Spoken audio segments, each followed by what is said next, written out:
Welcome to No Contest Tokyo. My name is Kanoe Igarashi, and we're here to explore Japanese surf culture. Boom. It's hard to overstate how vibrant and often ahead of its time Japanese surf culture is. Rolling into Tokyo with board bags in tow, I'm joined by stylish free surfer Kaito Ohashi to meet up with Kanoe Igarashi, as well as his parents and younger brother Keanu, to explore their family's city roots here in Tokyo and in the surf communities nearby in Shonan and Chiba. So what is this place? So Meiji Shrine. It's pretty much maybe the most famous sort of temple in Tokyo. What year did your parents move to California? Because you were born in Los Angeles. Yeah, they moved 1995. I was born 1997. What a big leap of faith, especially if you're not speaking English that well at first. No, for sure. They'll never tell us all the tough things they had to go through or anything like that, but that was really wild what they did. They always put me and my brother first. It was always like, you do whatever you want and we'll support you. That's all you need. Yeah. It's someone to be like, I got you. So this is what bridges the outside world into the temple, to where the gods are. So you always want to walk through the side. God walks through the middle, and you bow before you go inside. So you kind of ask for the acceptance to go inside. So everything you do in Japan is out of respect and gratitude, and everything will kind of work. No offense to Huntington Beach. How much more fun is showing people around Tokyo or Lisbon than Huntington Beach? I love Huntington, but I just show north side and south side, and that's done. Not many people really see this side of me, you know, but this is really me. A 12-hour trans-Pacific flight from Los Angeles on the southern fringes of the so-called Ring of Fire, 90 miles northeast of the iconic Mount Fuji. Tokyo is the second most populated city in the world, and equidistant 60 kilometers from the city center. Shonan and Chiba are the most important surf scenes in Japan. You think about surfing in Japan, the first place that you think about is Chiba and Shonan. These are kind of the staple waves that you have around here.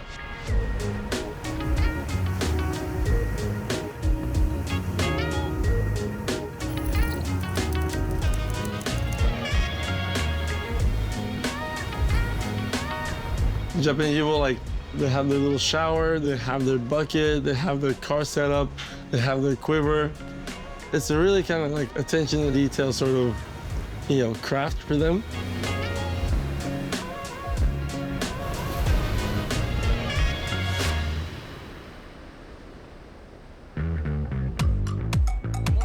The lineups in Chiba largely comprise standard shortboards and modern equipment.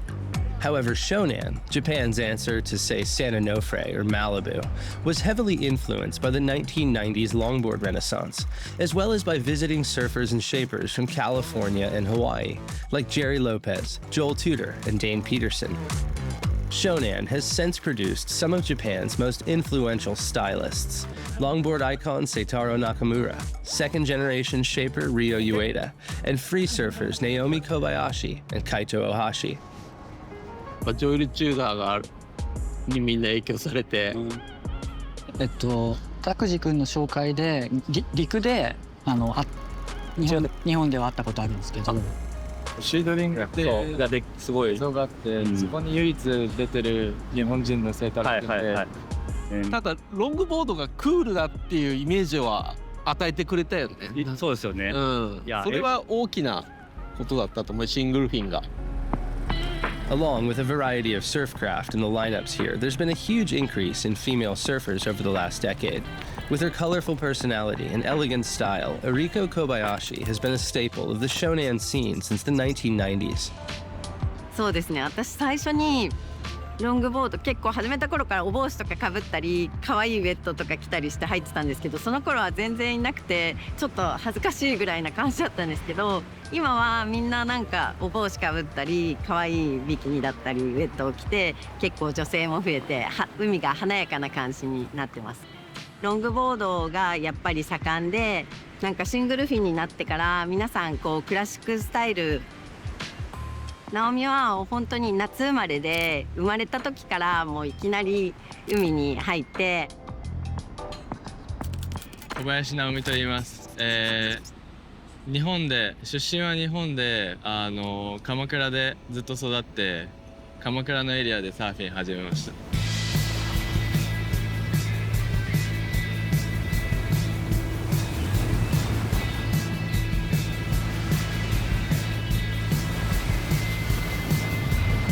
自分が育ったこの鎌倉のエリアは結構ショートボードもロングボードもミッドレングスもフィッシュもいろんなボードが試せる波質だからそれが今の自分のスタイルを形成していったような感覚が。海斗くんとはすごく長い付き合いで子供の時からずっと憧れてたプロサーファーのうちの一人で尊敬してるサーファーの一人です。めっちゃ映像一緒に撮り行ったよね。めっちゃいた映像撮りたよね。やばかった。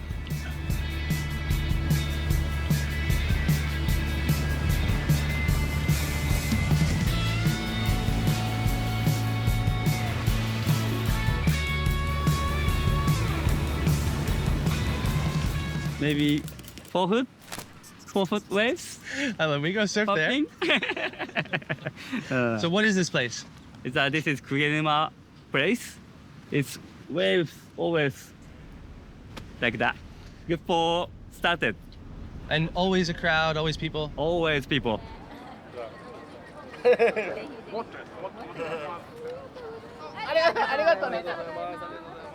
Everyone in Japan has their van with their little setup, their tea kit, and their board stand, and you just got a pile of shit in the back of a truck, bro. What's going on? It's I don't know. I'm not Japanese maybe. I don't know. I love sun. I love beach. All right, we're out there. また負けないようにどうにかして。いやいや、ちょっとまたコーチのやめてくださいよスタイルが。ジャッジします。それオリンピックコーチやるからさ、水の中から。本番お願いします。あれ夢だよ夢。Everyone's so passionate for surfing here in Japan. It's very peaceful in the water. It's like a hangout spot. It's like a cafe. You catch a few waves, socialize. It's almost like a treasured sport, surfing here in Japan.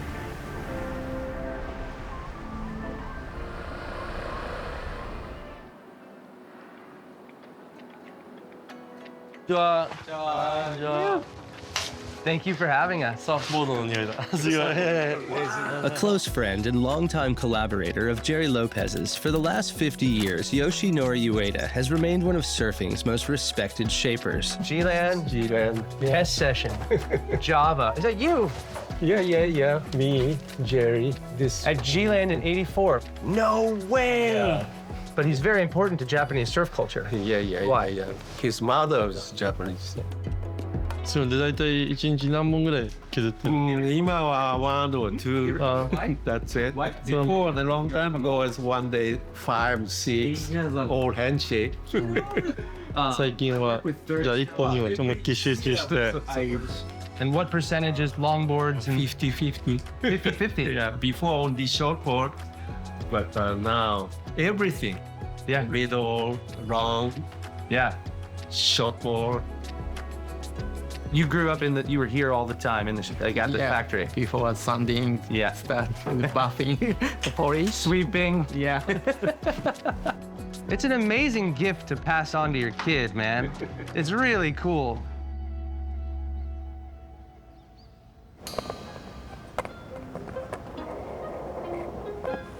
We're at the famous Shonan Skate Park. It's right in front of the waves. It's iconic, you know, this is kind of our Venice skate park of Japan. And when I used to skate it back in the day, it used to be all broken down. It used to be all black and it would get super hot and hard to skate. But nowadays it's all concrete, it's smooth like butter. While Shonan's beach scene has grown and the skate park has changed, one institution still keeps classic Japanese surf culture alive. This is Fluid Power. Hi, my name is George Fujisawa. I'm opened this shop 15 years ago. Where they do a better job of preserving and celebrating California surf culture here in Japan than they do in California. Wow. ここのね、茅ヶ崎で自分も生まれたんですけど、自分が生まれた時から自分の父親がジョージさんのもう本当に一番弟子みたいな感じでこう面倒見てもらってて、でそれの息子が自分で、それからずっとジョエさんは自分のことを息子のように可愛がってくれて、でどこでも連れてくれて、いろんなことに、助けてもらいました。いや。一緒に写っちゃう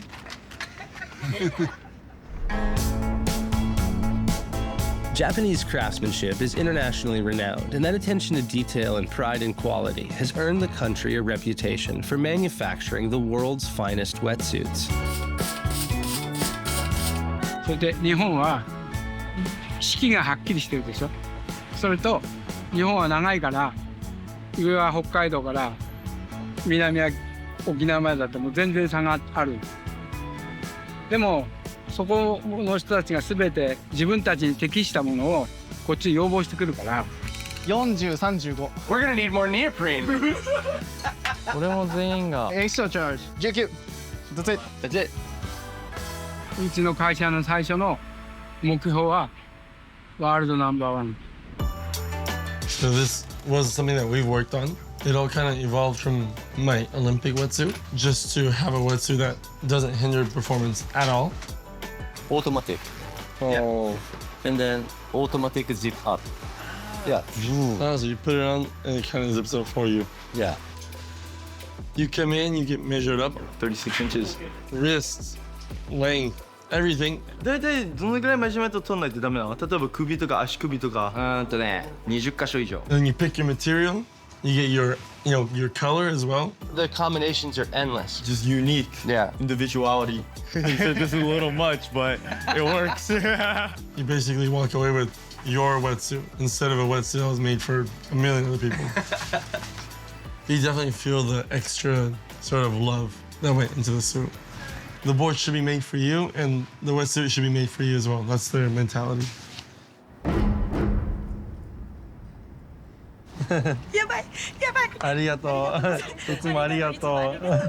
When we did No Contest New York, we went and saw Pilgrim Surf Supply in New York City, and this is their Tokyo flagship.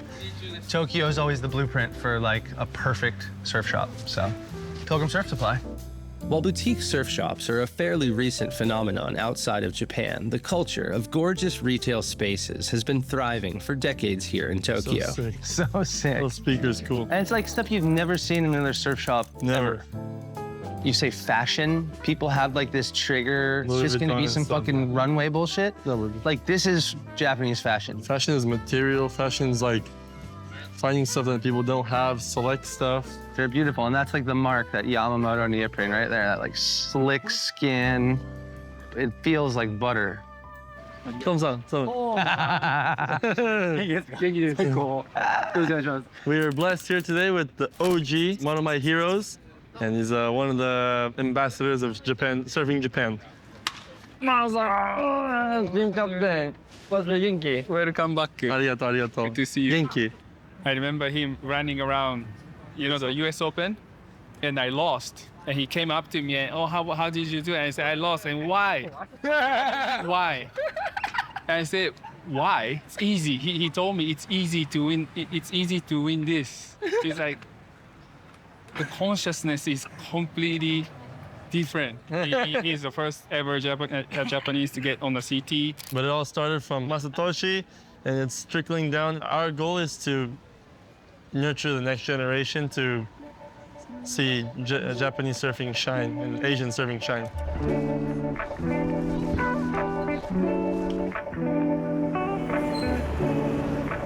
While Japanese cuisine, whether it's sushi or ramen, has become familiar fare all over the globe, the country's more regional specialties can be intimidating for foreigners. My friends would come here for surf contests, and they would be like so lost and be like, we've ate 7-Eleven for the last 5 days. Yeah. An English menu is like it's only been a thing here in Japan like the last few years. So this is your grandpa's favorite restaurant? Yep. It's called shabu shabu. Basically the noise that it makes when the meat hits the boiling water, it's like shabu shabu. This is real Japanese food. Nowadays it's become very open to the world. It used to not be like that.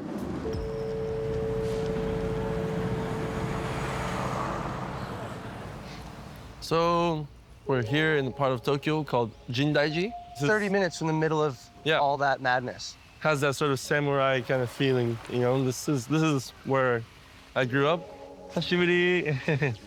A lot of, like familiar faces, family, friends.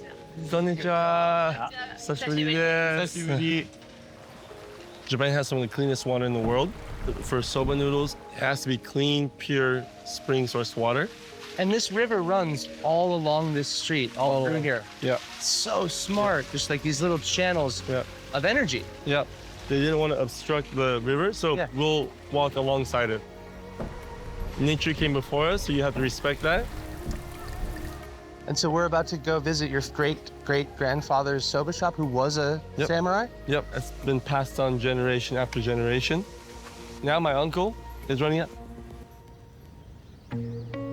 When I was younger, this used to feel so much bigger. How many servings of soba does he try to make a day? いつも決まってるもんね、soba作る分 for about 200 people a day. My grandpa never used to let me do this part until I was a bit older. Get to earn it. Wait, this is the best part though. Can't say udon now. Udon not just, it's a different type of noodles now. It's not udon noodles. This guy. This is soba and that's udon. And soba always for lunch, not for dinner mostly. Yeah. It's a lunch food. Mm-hmm. It's so satisfying. And that's shark skin. Yeah. Wow. I want one. All right, come on, let's see you go at it. Come on, sensei. So you just grind it. You smell it? More flavorful when it's fresh. Yeah. Right? The fresher it is, the more you taste the wasabi instead of the spice. Kanpai. Kanpai. Thanks for sharing this with me, man. This is so magic. Itadakimasu. After a whirlwind rip through Tokyo's radical surf culture and cuisine, our last night in the city, we were lucky to get a tour of the indescribably immersive art gallery, Team Lab Borderless.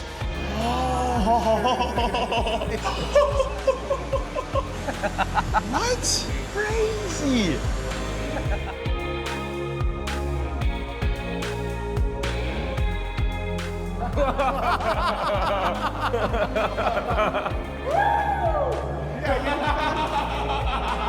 To the uninitiated, Tokyo as a city and Japanese culture as a whole can seem intimidating, and it is.